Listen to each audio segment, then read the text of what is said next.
Good afternoon. The question that the city manager had there, yeah, we do not have a county health department per se anymore. It's a state, and the state provides a service to all 67 counties. They just occupy a county building and occupy our space, and you know, that's how they work through nowadays. And back 60 years ago, I think it was 70 years ago, we're talking about maybe there was a county health department, but per se, there's no particular department that exists. That is the state. Now, I'll just bring you around the speed. I'm not here to be a doctor. I'm not here to talk to you about science. I'm not here to talk to you about this thing. I'm going to talk to you about being an elected official. And I had to sit in the same spot you guys sat in several months ago. And I actually brought this out to the county commission. And it was only, the reason I was looking into it is because we were about ready to raise our fees on our utilities, because of the cost of chemicals and things like that. So being a conservative and trying to look for where we can cut costs, I approached Dr. George Jimenez, who heads our public works, and I says, what is required, what's not required? And he went through the list, and when it came to drinking water, he says, well, you know, fluoride is not a requirement. There's no state statute, there's no federal statute, there's nothing that requires it, because it adds zero, let's repeat, zero affect the quality of drinking water. It has absolutely nothing to do for it. It's just over time, because over history, we're always told this thing was the greatest thing since sliced bread.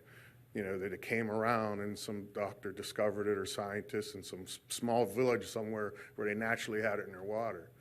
But that's not what we use today. The chemicals we use today are not the natural type that was found in this particular village many, many years ago. So I had to look at this more on a constitutional decision, protecting the liberties of the people I represent. So I looked at that one. I learned what I had to learn about it, and I did find a lot of the same things in the doctors and everybody here is talking about, and how it's a neurotoxin.